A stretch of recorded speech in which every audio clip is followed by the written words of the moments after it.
دیکھیے یہ جو مغربی تہذیب ہے یہ آج سے کوئی 300 برس قبل جو ہے یورپ میں شروع ہوئی. اس سے پہلے، اس سے کچھ عرصے پہلے تک یورپ جو ہے وہ ڈارک ایجز کے اندر وہاں علم کا، تہذیب کا، تمدن کا کوئی نشان نہیں تھا. لیکن اصل میں جو اس کے اندر بیداری پیدا ہوئی ہے وہ در حقیقت مسلمانوں کے زیر اثر پیدا ہوئی. یورپ ہسپانیہ کی یونیورسٹیوں سے، قرطبہ کی یونیورسٹی اور غرناطہ کی یونیورسٹی، طریقہ کی یونیورسٹی، ان یونیورسٹیوں میں آتے تھے فرانس کے نوجوان، جرمنی کے نوجوان، اٹلی کے نوجوان یہاں سے تعلیم حاصل کر کے جاتے تھے. اصل میں اسلام نے دو کام ایسے کیے تھے کہ جس سے در حقیقت اس تہذیب کا آغاز ہوا ہے. اور آپ شاید حیران ہوں گے کہ علامہ اقبال نے، جو اگرچہ اس مغربی تہذیب کے بہت مخالف ہیں، نظر کو خیرہ کرتی ہے چمک تہذیب حاضر کی یہ صنائی مگر جھوٹے نگوں کی ریزہ کاری ہے. اور جیسا کہ انہوں نے چیلنج کے انداز میں کہا تھا کہ دیار مغرب کے رہنے والوں، خدا کی بستی دکان نہیں ہے، کھرا جسے تم سمجھ رہے ہو وہ اب ذرے کم عیار ہوگا. تمہاری تہذیب اپنے خنجر سے آپ ہی خودکشی کرے گی، جو شاخ نازک پہ آشیانہ بنے گا ناپائیدار ہوگا.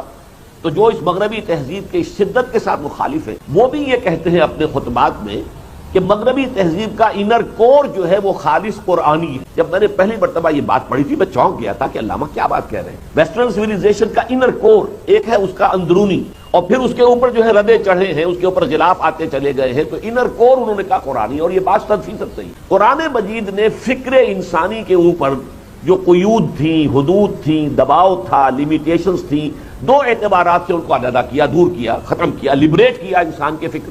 پہلی بات یہ کہ توہمات پر اپنے موقف کی بنیاد نہ رکھ، علم پر موقف کی بنیاد ہونی. ان السمع والبصر والفؤاد کل اولئک کان عنہ مسئولا، کہ ہم نے تمہیں آنکھیں دی ہیں، کان دیے ہیں، یہ دماغ دیا، اس کو کام میں لاؤ، ان نعمتوں کا تم سے حساب لیا جائے گا. توہمات کے دائرے میں نہ رہو، ان سے نکلو. وہم اور توہمات اور من گھڑت خیالات اور نظریات نہیں، بلکہ یہ کہ علم پر اپنے موقع کی بنیاد رکھو. ولا تقف ما ليس لك به علم ان السمع والبصر والفؤاد كل اولئک کان عنہ مسئولا. دوسرا کام اس نے یہ کیا کہ اس وقت تک انسان کی سوچ جو ہے وہ صرف استخراجی منطق، یعنی بال کی کھال اتار رہے ہیں، ایک ہی بات کے منطقی نتیجے نکالتے چلے جا رہے ہیں، اسی کے اندر جو ہے وہ گم ہے. اس کی بجائے جسے اب کہتے ہیں انڈکشن، ڈیڈکٹیو لاجک اور انڈکٹیو لاجک، اس کا آغاز در حقیقت قرآن کے ذریعے سے ہوا ہے.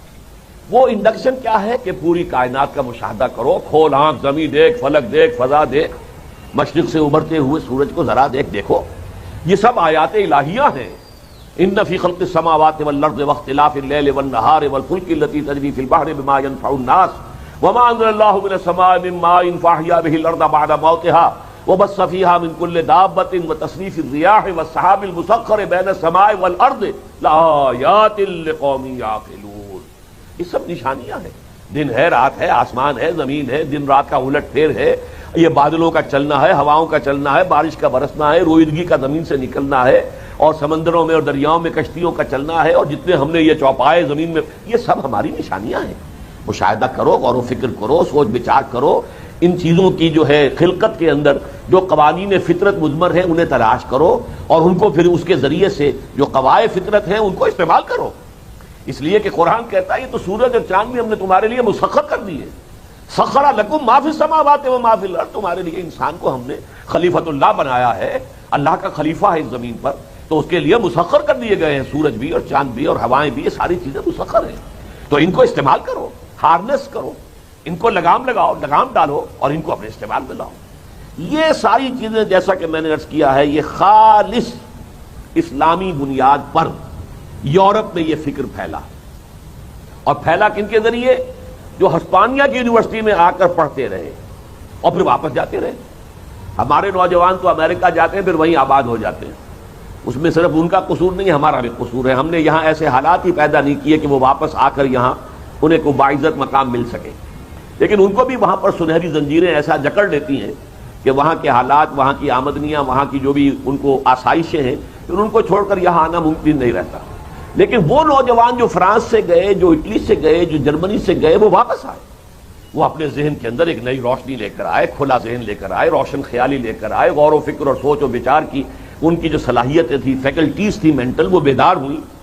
اب انہوں نے آ کے پھر اپنے ہاں دو تحریکیں شروع کی.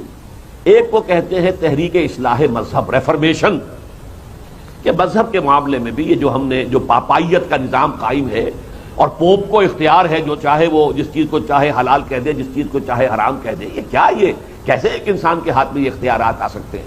ہر انسان کو حق ہونا چاہیے کہ وہ بائبل پڑھے اور خود جو ہے علم حاصل کرے۔ اس سے ان کے ہاں ایک نیا مذہب پیدا ہوا اور جس کا نام پروٹیسٹنٹس ہے، ورنہ اس سے پہلے سب کے سب جو ہے وہ ایک ہی طرح کے عیسائی تھے جنہیں آج کل آپ کیتھولکس کہتے ہیں، رومن کیتھولکس۔ پورے یورپ کے اوپر اسی کا جو ہے وہ غلبہ تھا۔ اور دوسرے یہ کہ ایک تحریک احیاء علوم شروع ہوئی، علم کو دوبارہ زندہ کیا جائے، اس لیے کہ جب تک پوپ کا اقتدار تھا پورے یورپ میں سائنس اور فلسفہ پڑھنا گناہ تھا، گناہ عظیم، گناہ کبیرہ، جرم۔ جس کے گھر سے کوئی سائنس کی کتاب نکل آئی زندہ جلا دیا گیا، کسی کے گھر سے فلسفے کی کتاب برآمد ہو گئی زندہ جلا دیا گیا۔ حالانکہ سائنس اور فلسفے کا آغاز بہت پہلے یورپ ہی میں ہوا تھا، یونان میں، یونان کا فلسفہ، یونان کی سائنس۔